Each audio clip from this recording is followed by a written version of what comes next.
right, everybody. I'm Steve, and this is A is for Alice, B is for Bob, C is for whatever the hell you want it to be today. And just a reminder, Sunday Night Vinyl Confessions coming at you tomorrow live at 7 p.m. Central with myself and Trevor and a very special guest where we will be tackling 3 topics. So please tune in. And this is a continuation of my. Hey, Maddie, come here, baby, come here, girl. Where I am kicking out the most non-essential band member of my favorite bands, and these are my bands 11 through 15. It's getting a little harder now to start and figure out where bands rank. First 10 were very easy, but these, it starts to get to be a little, it's not hit or miss. I mean, these are quality bands that I have loved my entire life, with the exception of one of them. One of them I did not discover until this century. Take that, Ben Rankins. I am not stuck in the 70s. Not just this century. Yeah, this millennia. Yeah. That's the same kind of thing, isn't it? Okay. All right, whatever the hell. I don't know what I'm talking about here. So, band number 11, UFO. A fine album, Phenomena. Album that changed their sound because Michael Schenker joins the band, and I saw them on this tour. I saw them with Kiss and T-Rex and Hydra, a very fine band who did like 3 albums on the Capricorn label. Get their debut if you can. But anyway, back to them. Who the hell am I kicking out? Well, I'm kicking out the goddamn drummer, of course, Andy Parker. I'm not getting rid of Phil Mogg. He's the voice of the band. Pete Way, chief component, key co-writer, and Michael Schenker, like I say. Not getting rid of him. They had Andy Parker. They had Ainsley Dunbar. They had somebody else. I forget who else. They went through a number of lineup changes. So, goodbye, Andy Parker. All right. Next up, one of my favorite prog rock bands of all time. That is Yes. They come in at number 12. And this is my indoctrination to the band. Heard roundabout on the radio. Went out and bought the album. Blew my mind. Completely different type of music that I had been listening to up to that point. I had either been listening to hard, heavy rock or pretty much, pop-friendly stuff. AM radio. Because back then, 1971, yeah, you didn't have a lot of choices as far as radio went. So, okay, obviously, not getting rid of John Anderson, the voice. You're not getting rid of Steve Howe on guitar, one of the best guitarists around, and also really changed their sound once he joined the band. I am not getting rid of Chris Squire, my favorite bass player of all time. And I am not getting rid of Rick Wakeman. So who does that leave? Yeah, that leaves Bill Bruford, the drummer, an excellent drummer. Might be one of the 5 best rock kind of jazz fusion drummers who ever lived. But how important is he? You know what? I mean, when I'm listening to these albums, I'm not listening especially to the drums. I'm singing along to the words with John Anderson. I'm hearing Chris Squire is the lead instrument in Yes. Yeah, the bass player is the lead instrument. And Rick Wakeman, big difference between him and Tony Kaye. So, yeah, sorry, Bill Bruford, you're gone. Who's up next? We're going to go with, sometimes they get classified in the prog rock genre. I don't think they're a prog rock band. That is Jethro Tull and their most successful album, Aqualung. And okay, obviously, I'm not getting rid of Ian Anderson. He is Jethro Tull. I am not getting rid of Martin Barr, fantastic guitarist. So who do I want to get rid of? Do I want to get rid of John Evan, who's on keyboards? No, I don't think so. Do I want to get rid of Jeffrey Hammond on bass? He may be the disposable player here because you know what? Clive Bunker, fantastic drummer. Although I think he's gone after this album.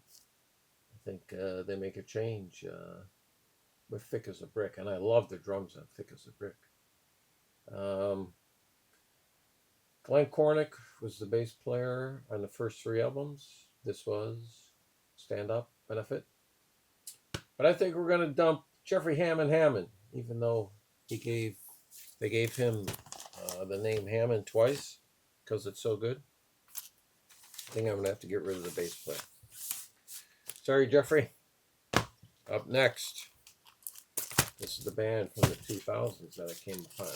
Actually, first couple albums came out in the 90s, but I didn't discover them until their album In Absentia, which is what I think 2002. But this is the album Light Bulb Sun from 2000, which is a very good album. This is kind of a transitional album for them because it's kind of where they get away from the space. I'm not going to say space rock. They're not space rock like Hawkwind on those early albums, but it does have like a Pink Floydish tone to their music.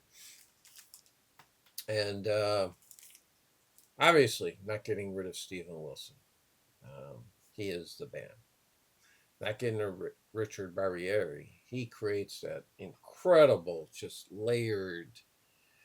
I mean, just what's behind. I'm going to say the music. You know, you hear the vocals, you hear the drums, you hear the guitar, but it's what's layered behind it. Much like Richard Wright with Pink Floyd. So, not getting rid of Richard. So who's that leaving me? I think I'm gonna get rid of a bass player because you know what? Gavin Harrison. No, not Gavin Harrison. What the fuck? The fuck's his name? Time out there. Hold on. I'm not editing this because you got Chris Maitland and Gavin Harrison as the drummers that they had throughout their career. Why can't I think of his name? The fuck is his name? Okay, I'm just providing you some comedic entertainment here because I'm not going to re-record this again. I'm going to stick with this. Why the hell am I drawing a blank here for his name? Da, da, da, da, da, da, da. Just pretend you're watching a game show where you got a little music playing in the background. What the fuck is his name? Oh, God, I can picture him. Colin. His name's Colin. Hold on. I got to get my porcupine tree book. I'll be right back.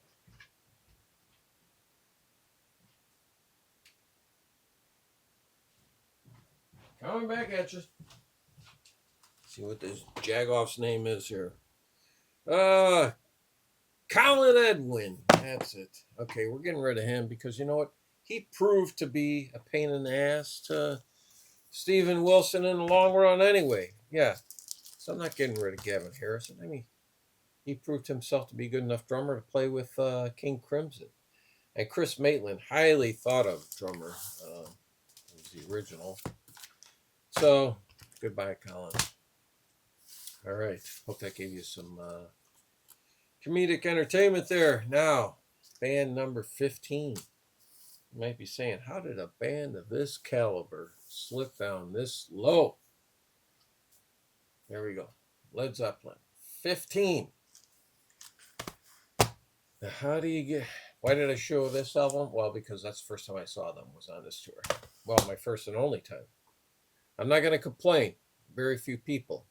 When you consider there's what? Got 8 billion people in the world now? And I saw them live. I'm not going to complain.